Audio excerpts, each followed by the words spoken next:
Hello, sports fans. Jim Coyle with Indiana Sports Beat Radio. Thank you for stopping by our YouTube channel. Make sure to hit the subscribe and notifications toggle so you never miss a thing. All of our content up here every day. Looking forward to it. Thank you, and we'll see you on the radio. Welcome to Indiana Sports Beat Radio, brought to you by the Hard Truth Distilling Company in Brown County, Indiana. So for the thousands in attendance and the millions watching around the world, it's time! 3 on the way. Oh! It went in! It went in! And Indiana wins the ball game! Know your role and shut your mouth, you jabroni! Float game for the win! Taylor's gone. Come on, touchdown, Indy! Woo! IU! America! They got a football team now! It's pretty simple. I win. Google me. You know that I'm the cream of the crop. Now, from the Hard Truth Studios, here's Jim Coyle. Welcome back to the Hard Truth Distilling Company studios on this Friday. Unfortunately, that brings in the king of myjumpshot.com, Todd Leary, shot father. Welcome aboard, brother. Thank you. Good morning to you.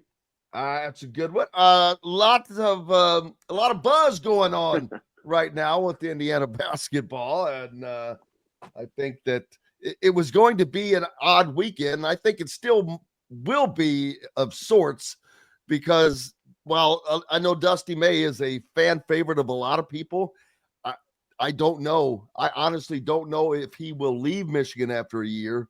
But Todd, to give you some information, he has an extraordinarily low buyout for a first-year P4 coach that had to be negotiated with purpose. So that's when I researched that was the only reason I would have allowed myself to put his name in this conversation. And so, and because of that, it has to be in there. That and the fact that we know that this is a dream job of his. Right. But is it a dream job at this moment?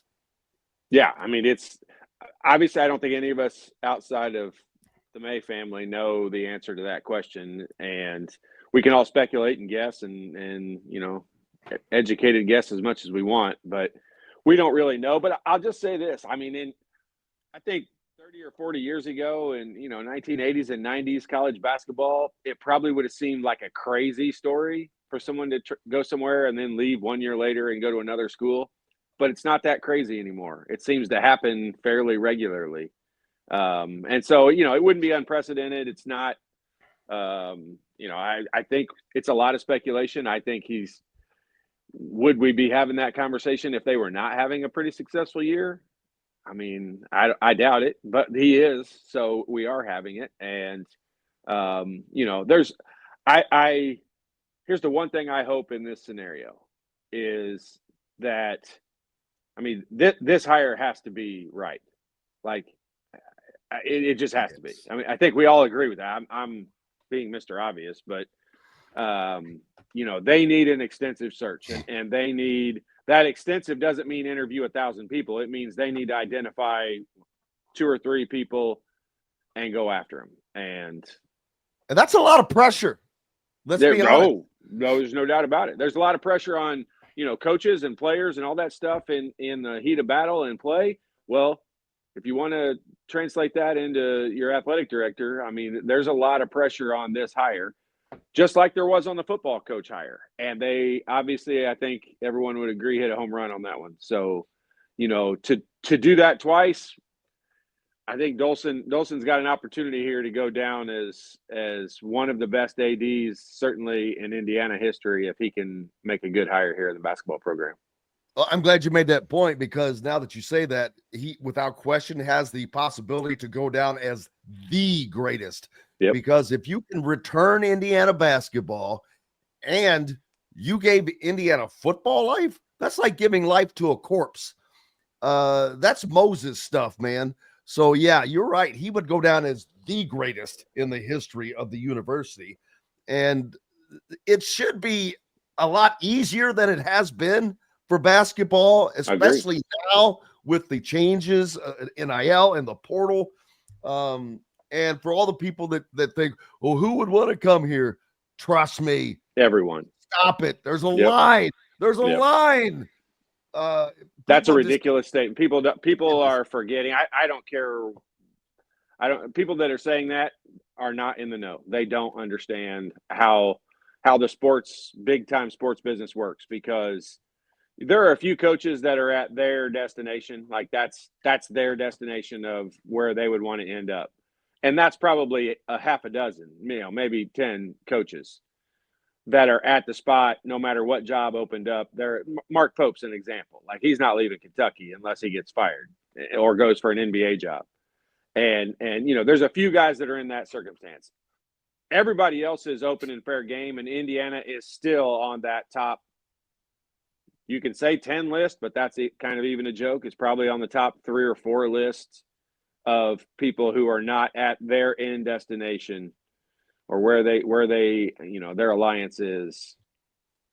I mean, it's a sought after job.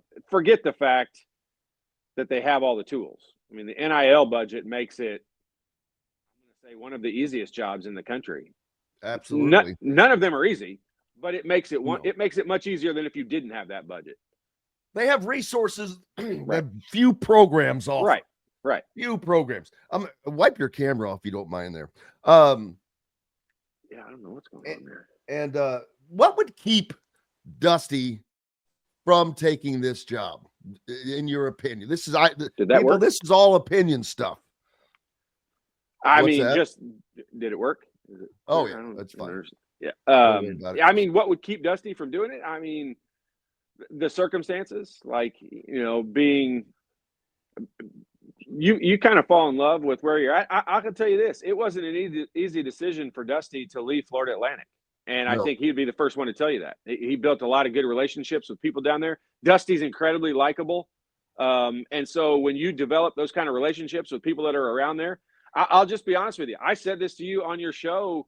I'm not exactly sure when, but it was close to this time a year ago. I said, if I were Dusty May, I would hang around Florida Atlantic a little bit longer and see if the guy from Miami retires, which he did, because he wouldn't even have to move houses to coach in Miami.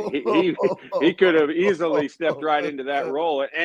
But you never know who's that coach, like Jim Larinaga. Yeah. And so you never know. I mean, he was up there in age. We knew that, but they just went to the Final Four. It didn't look like he was going to retire. And so that decision at that time didn't look like it was going to open up. Timing's a bitch sometimes. And,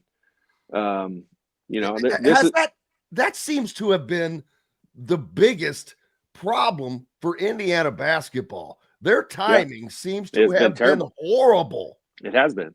It's fought against them. There's no doubt about it. But, I mean, other schools have fought that same, some of the same battles, and they have, this is to move forward and be positive moving forward. But I'll just say, like, in the hiring process, when they did hire Mike Woodson, I think when they hired Coach Signetti, I think when whatever that committee was that included Dolson and Pam Whitten and some of the board or whoever was involved in that decision, I think when they walked out of that meeting with Coach Signetti, they said, that's our guy. No question about it. He may not have the name of some others, but he's got a plan, and I believe in his plan. And that needs to happen in the next hire for the basketball program. I'm not saying it needs to be a no-name guy, but it needs someone who walks in there with a plan and says, this is my plan, and this is how I'm going to execute it. End of story, and it's going to happen. And, I don't think that happened in the last hire. And I also don't think Dolson and Pam Whitten were the decision makers in that last hire. And so hopefully this time it's just a different process. Yeah, well, I think that there's not going to be much doubt that the process will be a little different. I think the success in football will bear that fruit, and it's time to let the guy whose job it is to do that without interference. And he's proven that he is more than capable of doing that. And I'm talking, of course, about Scott Dolson, the athletics director. It's going to be, I don't know how much of an exhaustive search it will be, because we already know the names. I mean, we think we know. Yeah, we think we know. We think we know. No, not everybody was thinking Kurt Signetti right off the bat. Not anyone was thinking Kurt Signetti right off the bat. Yeah. I never heard of Kurt Signetti. Well, I had heard of him only because I have to follow it, but it didn't take long for those to fall in place. But and football is such a different beast, because you're trying to create a program that had nothing. This is Indiana basketball is a sleeping giant, and all it takes is the right coach to pour his little magic water on top of it, and that beanstalk is going to shoot to the sky. But Indiana is just one of those programs to where a lot of programs can be made better quickly today, but Indiana can be made great quickly because it is a great program. It is a blue blood. I don't care what people think. You don't lose blue blood status. You are what you are. You have that tradition, and it will be there again. I have great confidence in that, because knowing they're just the right coach away. Well, look, you look at, take the programs as a big whole, and you have a bunch of boxes that you need to check. And those boxes, that when you're talking about how awesome is the Indiana job for a coach who's looking at it, when they take a look at something like that, they're looking at all the tools that go along with it. The facilities, Indiana has good facilities. The NIL budget now, I think, probably jumps into number one category of what you look at. Indiana checks that box. Indiana, just down the list, has, their blue blood status, especially when it comes to the tools that they have to offer a coach that's going to come in. So that puts them in another category. I use this as an example, not to rip on them, but just so that you can understand. Like Northwestern's in the same conference as Indiana, and they don't check those boxes. They don't have the NIL budget.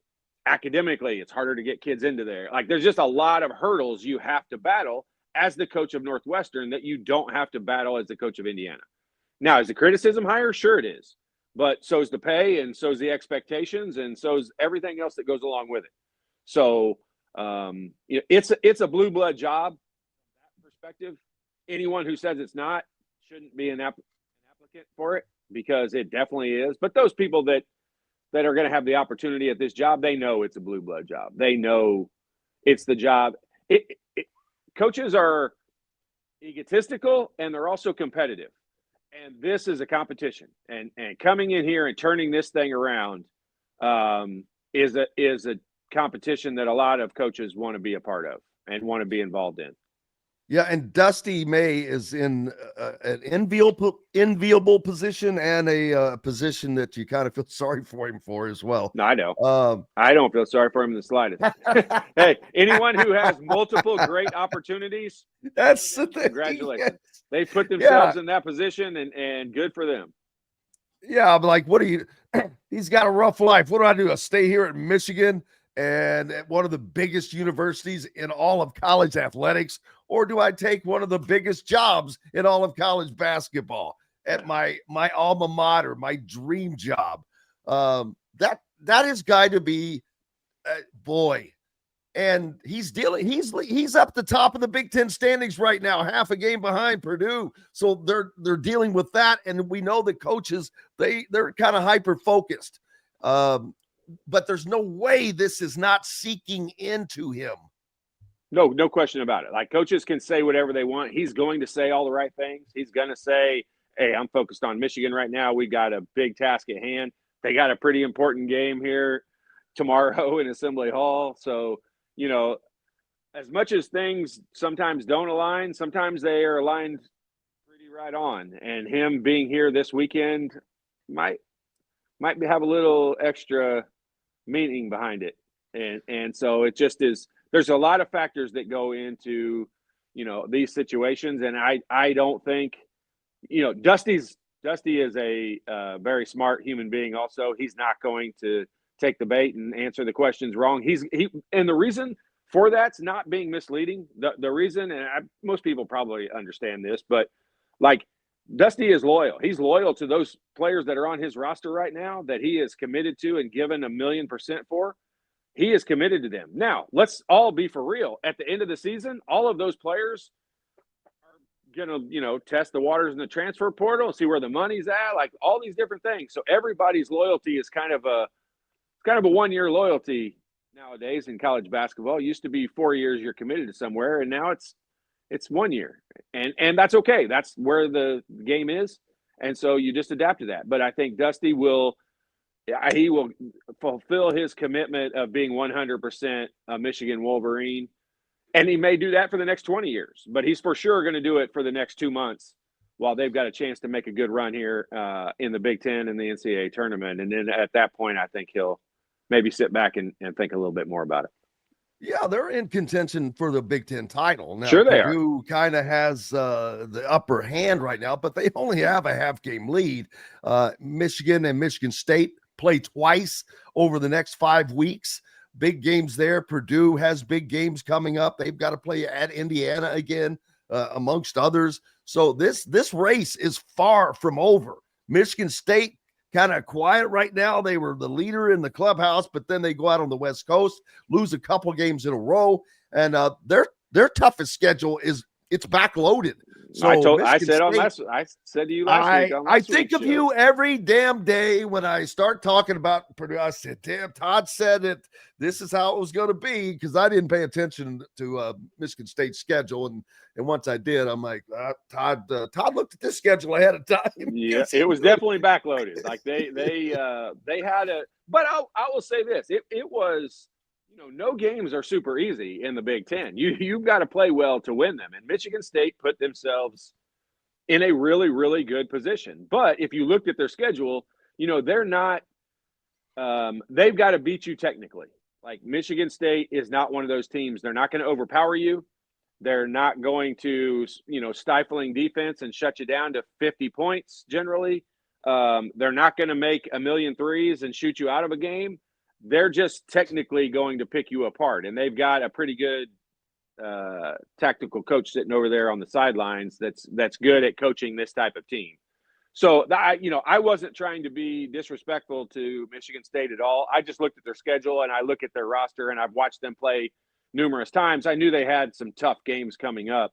And I still think they'll probably end up with 5 or 6 losses when it gets to the end of the Big Ten regular season. And I think Purdue, I'm surprised at Illinois. I do think at the end of the year, Illinois, once they get to the tournament, is going to be the team to beat. They battle a lot of injuries and illnesses. And they played really well together early in the year. I know you didn't ask me these questions, but the Big Ten as a whole, I think at the end of the year, it's going to have, Purdue's going to be up there and Michigan and Illinois. Yeah, there's only 5 teams that even have a shot right now. And if I were being honest, those other, they're within 2.5 games. So things can happen. I just don't expect Purdue to lose 4 out of their final 8 games. And that's what it would take for one of those teams to catch up. So that's why I'm like, yeah, that ain't happening. So I agree with you. It's between those 3, and I think that it may end up being between Michigan and Purdue. Michigan's got a hell of a combination. We'll talk about that more coming up in a minute. But what they run out there, whoo! And I saw somebody say that they were concerned as far as like Dusty being mentioned as a new coach because he runs 2 bigs. And I'm like, you are only showing your ignorance. When we talk about Indiana as 2 bigs and Michigan's 2 bigs, the only thing that's the same there is they're big. Other than that, it's different. Right. Danny Wolf is a prolific 3-point shooter at 7 foot. Vladislav Golden is not prolific, but he will step out and take it and can take you out there. And he battles inside. I mean, he kind of led them to that win the other night at Oregon toward the back end of that game with some great post play. Yeah, and the bigs are I think we should call them tall instead of bigs, because exactly. Danny Wolf's tall. I think you're right. He's the primary ball handler on that team. When it comes down to crunch time, he may not be like in the first half. People might watch the first half and be like, I thought Leary said Wolf would handle the ball all the time. When it gets down to crunch time and they're running that high pick and roll, they're going to run it with Danny Wolf with the ball in his hands and Vlad setting that screen. But I think Vlad, Golden, and Balo, I think their stat lines probably match up pretty similarly. But other than that, that's the only similarity between the two, because no one on Indiana is like Danny Wolf. And just because he's tall doesn't put him into the category of playing two bigs. And if he plays two tall guys, let's just put it that way, because Indiana would love to have the circumstance of playing, one of their 7. Well, it's kind of like a Kalel Ware. They had it in Kalel Ware of sorts. Well, he could step out and shoot, but he didn't handle the ball. Oh yeah. And Danny Wolf is the guy. Danny Wolf plays the same role as Trey Galloway on Indiana, only he's 7 feet tall and not 6'4".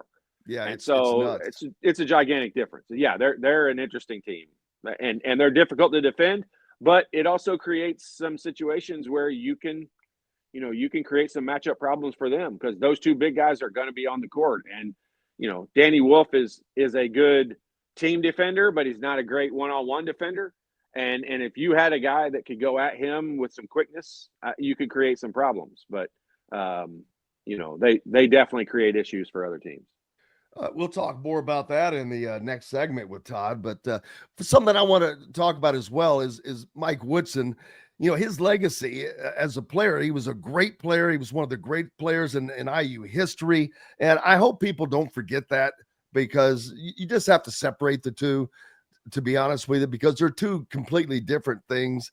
And I don't think that he did anything with malice during his tenure. Just for whatever it was, he was not the guy for a lot of reasons.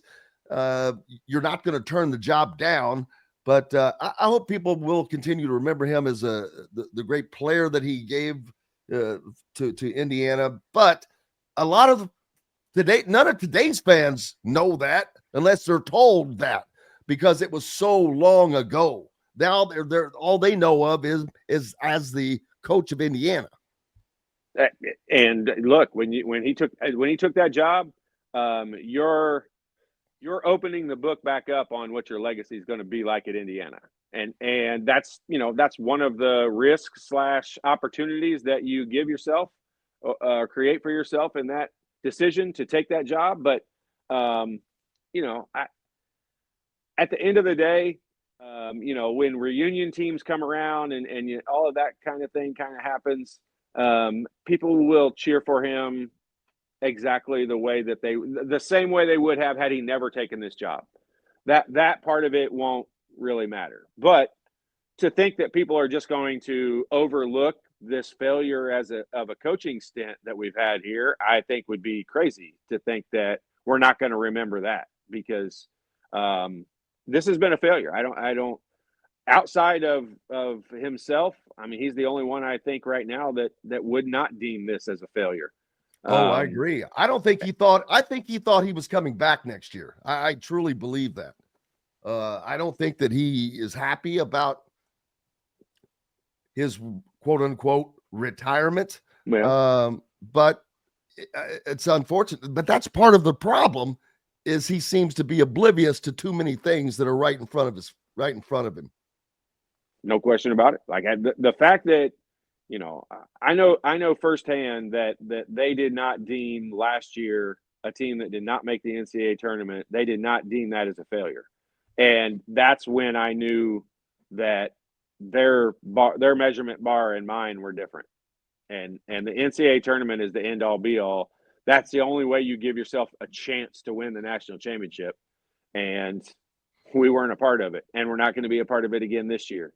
Those are failures. You set out goals at the beginning of the year, and what those are. And he even identified those at press conferences and said Big Ten Big Ten championships and titles, national championships Yep. are our measuring stick, and we are nowhere near either one of them. That equals failure. Absolutely. And do you have a top 3? Chris Beard, Dusty May, Bruce Pearl. Well, That would be my 3. If we had it out of one of those 3, I would be extremely happy. I'm not saying there aren't other people I would be extremely happy about. I'd like to learn more about the guy from Drake. He's kind of a Signetti story. It's kind of a Signetti route and journey on his way through. So I would like to learn some more about him. But if I had to rattle off, that's been McCollum, right? Yeah. There's Three his name's big-time been names. battered around, but the first 2 that those have to be the number 1 and 2 picks by virtually everyone, I would think. Now, obviously, Chris Beard, there's the baggage he might have, and that people will talk about. But man, if you want to talk about Indiana winning next season, either one of those 2, and Indiana is winning next season and in the tournament without question, in my opinion. Now, you've got Dusty May, who has to make a huge decision, because there's no way he's not going to get the job offered to him, whether it's back channeling or however. He will have the opportunity to turn it down. The only question there for me is, do they go to Chris Beard next? Because he wants this job, Todd. He wants to be the coach at Indiana. He constantly pays homage to Bob Knight, and not that means a lot. It means in his coaching, he coaches similarly to Knight, it seems like, as far as defense, but he put his own spin on it. And he has that, you can kind of tell that he has discipline. His players are not going to walk off the court and avoid a handshake line and that kind of thing. And neither is he. I mean, it honestly becomes a difficult task to try to identify which. So if you're going to narrow it down to those 3, which that's just you and me talking. It's not narrowed down to those 3. But if it were, I have a tough time ranking them. Which one I would want 1 versus 3. I can make an argument for all 3 of them, and I have a closer relationship with Dusty May, so he obviously would probably be my number 1 choice. But outside of, I can make an argument for Chris Beard and why he would be awesome, and I can make an argument for Bruce Pearl and why he would be awesome. So, and at the end of the day, it may be somebody we don't have any idea about. And the only thing with Bruce Pearl is, for me, and obviously he's a great coach. He's got the number 1 team in the country right now. And I think that he would love this job, this challenge as well. But he's 65. That's a little late. If you have a coach that's 65, that's okay. But to go get one that's 65, boy, that's a little late. And because you're going to be doing this again in 4 or 5 years, most likely. So that's not the necessarily. He's there's 65. Rick Pitino is a young 74, right, man. Right. There's Archie Bunker looking 65, and then there's guys who look pretty young at 65. And Bruce Pearl's got so much energy. You watch him on the sidelines, like I would not let age scare me in that regard. He's got, if things were cooking and things were going well, he's got 10, 13 years left in him. And you look at Larinaga this year, he was up in the 70s when he retired. I mean, we got to go no farther than to look at Don Fisher. I mean, that guy is mid-70s and looks 45. Made a deal with the devil, man. Man, that dude, he is going backwards in age, which is awesome for all of us. I hope his voice stays the same forever, too. That thing is butter. John asking, was this announcement made to temper the crowd? Yes, I believe that Probably. It was. The timing standpoint, it was going to be a bad look. It would have been a bad look for Indiana. Period. Except for, I'll say this. When you say the announcement, is there an announcement I didn't see? I haven't seen an announcement yet. It has not been announced. Speculation. We're all educated speculating. Yeah, it has Right not been now. announced yet. Right. And I'm not picking but on John. I know exactly where you're coming from. and the what you're saying. well, he's saying we're all saying it. The expected announcement that's coming. And if you and yes, tamping down the booing and the negativity at the home game on Saturday. Yes, I hope it does work to that. And Jim, I'll say this: I think they should come out and make an announcement. And I'll give you a perfect example. You just a minute ago made the statement, and I have seen on Twitter dozens of people already say, let's remember, if this happens, let's remember Mike Woodson as the player and what he gave to Indiana University. You can already see people with a little bit of empathy, like stepping back there, he sucks, fire him mode, and they're into a little bit more of their humanistic side of things. And if that's what it accomplishes, then they should make an announcement, and it should be that way because – look, everyone. If the fans know there's a change coming and we want a change to come, and that change means change to winning. If the fans know that that's most likely coming at the end of the year, then I think everybody will cool their jets and behave a little bit more appropriately at the games. Yeah, and I agree. I think that's exactly why this was done. Welcome back to the Hard Truth Distilling Company studios on this Friday. Heading into the weekend, I hope you got good plans to head out to Indiana. We'll host Michigan tomorrow in an early game with Dusty May. And yesterday, ESPN was the first to, I think, Pete Thamel and Jeff Borzello were the first to release the news that Mike Woodson is not expected to return to Indiana next season. Of course, that's something that wasn't shocked about. I think we all expected that, but you never know until you know. And so now they move forward. How does this impact the team for the rest of the year? Because strangely enough, as bad as this team has been, they still have an outside shot, Todd, to make the NCAA tournament. Not that I expect that, but had they won the Maryland and Purdue games, which were within their grasp, they'd probably be on the brackets right now, first four in or last four in rather. And that changed everything. They still, because of their schedule, they still have big time games starting tomorrow with Michigan, followed by Michigan State, Purdue. You get a couple of those quad one wins, and that can change the fortunes. I don't know that they can get enough done to do that, and I don't know how this will impact that, because if they do everything else the same, there's probably not going to be much change. I wonder what Woodson's approach is going to be for the rest of the season. It's going to be different, no doubt. Yeah, I mean, until they are statistically eliminated, yeah, I mean, you can say they have a chance to make a run. They haven't played in a fashion that I think would prove to us that they're. I mean, I was. I enjoyed watching the Purdue game. I thought they played well. I thought that not just played hard, or shouldn't have to say they played hard. They should always play hard. But I thought they played well in that Purdue game, where there were signs of hope. Where I thought, they could build off of a lot of things. But then the Wisconsin effort was horrendous, and it was terrible. And they never sniffed having a chance at winning that game. And so, then I go right back into negative Nancy mode on the whole thing. And you can say until they're statistically eliminated, which all they have to do is make the Big Ten tournament, and they won't be statistically eliminated because they could still win the Big Ten tournament.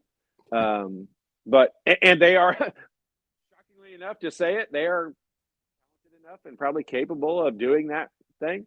I think right now they got to fight to not be in the bottom three, and I'm not tongue in cheek saying that. Like, I truly mean, like, they need to make sure they don't implode. And the one thing I will say about this scenario, though, I don't think this will negatively impact. If anything, it might galvanize them a little bit, and they all might come together and say, let's do it for the Gipper and go out there and, maybe sometimes all it takes is some little spark. And there are a lot of times when teams in all sports are able to turn things around, and you try to go back and pinpoint what little thing happened that created that situation. And sometimes it's the most minor little detail or little thing that happens. And that's not this scenario. This is not a minor situation.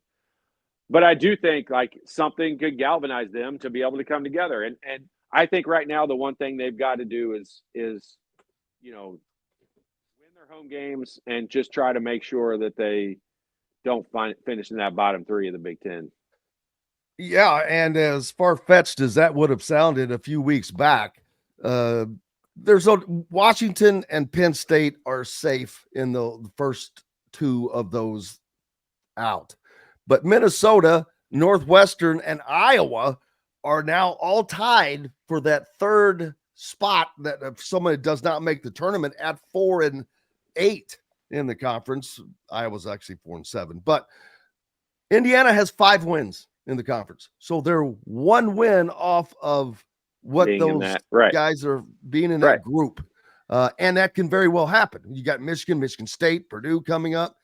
It's going to be close. I don't think that will happen. I think Indiana will take care of business enough to stay out of that. That would be the ultimate embarrassment for this Indiana program, but we'll worry about that if and when it happens. But I just wonder, will it loosen the team? Will it how do they take this? Or do they care? Because most of them weren't going to be back next year anyway. Right. So yeah, I people that wonder about the team being, just they weren't. How many of these guys were going to be here next year regardless? Most likely none, in my opinion. Like, I don't know that any of them. I think Trent Sicily is the one guy we can count on for next year right now, and that's a pretty good starting point to build your team around.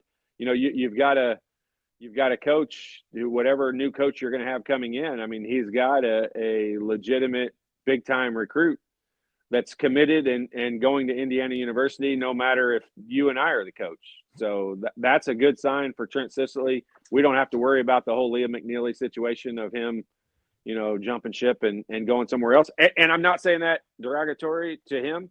He looks like the smartest guy in the room right now with his decommitment to Indiana and the train wreck that this season has been, which maybe it wouldn't have been had he come here, but I don't think anyone's going to blame him for the situation he's put himself in. No, absolutely not. And this Indiana team now has to deal with all this and take on a Michigan team tomorrow that is fighting for a Big Ten title. And they had a close game with Oregon the other night, a battle. Yep. And it's going to be a very difficult team for Indiana to match up with. We talked about Danny Wolf earlier, and you mentioned how he's the primary ball handler and also a prolific three-point shooter. Then you've got 7-1 Vladislav Golden, who I assume that's going to be Ballow's assignment. So who the hell is going to handle Danny Wolf? Yeah, well, I mean, who knows? I mean, Danny Wolf's a problem. he is, but I'll tell you, like, one of the things that he is the most consistent at is rebounding. And he's a solid 8+ rebounder a game guy. And so we've got to have somebody that keeps him off the boards. He's not usually a high volume shooter. It's funny because he'll have games. I've watched most of their games because I watched Dusty's. I watched them at Florida Atlantic. So I just watched most of their games. And Danny Wolf is a guy that, he'll have games, he'll have halves where he barely even shoots the ball.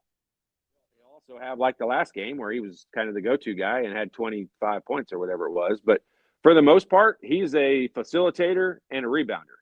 And so whoever's the best blockout guy on the team that's over 6'5", that's who needs to be guarding Danny Wolf. Because if you can keep him off the boards, you've eliminated a big part of what skill he brings to their team. So, they're a matchup problem. I think that's why they've been successful. They're unique. They're not very many teams built them, not just in the Big Ten, but in all over the country. So, yeah, they're a problem for a lot of people. And Indiana, look, let's just face it. They're not unbeatable. Like, Indiana is capable of beating them. Playing in Assembly Hall, Indiana should have an advantage in winning that game. And yeah, like you said, who knows what the atmosphere is going to be like there tomorrow. Let's just hope it's a good game and exciting, and Indiana players give the Indiana fans a reason to walk out of Assembly Hall and be proud and excited about what they watched. Yeah, it was going to be a tough game no matter what for Indiana, but it's one that they can win. Minnesota beat Michigan. And as a matter of fact, Indiana is the only team in the Big Ten that has not beat a Big Ten team that will play in the NCAA tournament. And that is just been an elusive thing for this team. They cannot finish those types of games, whether it's Purdue or Maryland.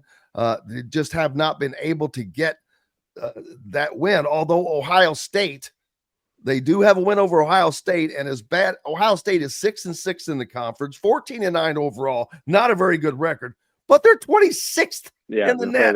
Their net's up 26th. there, and they beat Kentucky by like 30, and yeah, they've got some good quality wins. They have things on their resume Indiana doesn't have. Didn't they beat Purdue? Yes, I think so. Yeah. It's crazy. So I take that back. Ohio State may be the only team that they have beaten that will play in the NCAA tournament, but that net ranking is shocking how high it is. They're 500 in the league and not that far over 500. Well, look at like Oregon. Look at Oregon. Oregon's under 500 in the league, and their net ranking. Yeah. I mean, and they're ranked in the top. They were in the top 15 last week. So yeah. I mean, I think they've lost 4 in a row now, but. Yeah, not the East Coast swing wasn't good for them, or the Midwest swing wasn't good for them, rather. But so Indiana now moves forward, and it has to be a sigh of relief for everyone. The negativity that has been sitting, the cloud that's been hanging over the program, has just sucked. It hasn't been fun it's not fun for you. It's not fun for me. I promise you. It's not just not fun, it's embarrassing. It's not just not fun, it's embarrassing. And the efforts that have been out on the floor, I don't just mean playing, I mean like the activity that's taking place on the floor. Balo walking off the floor, Balo screaming in the huddle, guys having to calm Balo down. Like, give me a break. Like, all of that's worn me out to the point where I don't want to watch it anymore. It's painful to watch. I give them the benefit of the doubt every game. It seems like I develop amnesia, and I'm like, all right, I'll watch again, and then they embarrass me again, and so. But I'll do it again. I'll do it again next week. It just is this team needs to finish with high character and high effort, and if they play their last many games with a lot of effort. Themselves the way they want to be remembered at Indiana University, we'll all applaud and be proud and be okay with how this season plays out, because there's nothing we can do about to change it right now. We're in such a terrible position as a program that it's not, I'm beating a dead horse here with that one, but we just have to ride this season out and get through it in as good of a character manner as we can. Oh, absolutely. And the healing, because the fan base, it's just been such a fractured program, and to now kind of put a salve over that and heal that, and winning cures everything. Trust me, look at Indiana football again. They went from not being able to get people to stay in the stands past halftime raising ticket prices 3 times what they were before. Yeah, to not being able to get into the damn place. So and trust me, that will happen faster with Indiana basketball, because there's so many people that are just waiting. They have been waiting for so long, Todd, for this thing to be what it should be. Yeah, there's no doubt about it. And I think a lot of coaches would agree with the statement of saying the whole Big Ten, and for that matter, the whole NCAA, is better off when Indiana University is good. And, the Big Ten is better off when Indiana is good. College basketball as a whole is. It truly is. It really is. It's better when North Carolina's good. It's better when Kentucky's good. It's better when the UCLA and the Blue Bloods are good. And, as much as other teams hate to say that, like, you work for a really, really, really long time to put yourself in that position. And I had nothing to do with it. This is way before me. What they built in the 70s and 80s at Indiana University, put them in a category that not very many other programs are in. And there's other teams that have joined that category, but Indiana is still in it. You can't take away those national championships that they have. Now, it's time to stop talking about those. It's time to start working on putting new one up on the banner, up on the wall. And so, yeah, a lot of good things have to happen in this hire, and it has to be the right one. It just beating a dead horse and Mr. Obvious, but it has to be the right one. No doubt. Todd Leary, the shot father for myjumpshot.com. Maybe you go there if you need help with your fundamentals. You know somebody that does, you have kids or whatever the case may be. That's where you go. Appreciate you, brother, as always. Same to you. Have a good weekend. You as well. Hello, sports fans. Jim Coyle with Indiana Sports Beat Radio. Thank you for stopping by our YouTube channel. Make sure to hit the subscribe and notifications toggle so you never miss a thing. All of our content up here every day. Looking forward to it. Thank you, and we'll see you on the radio.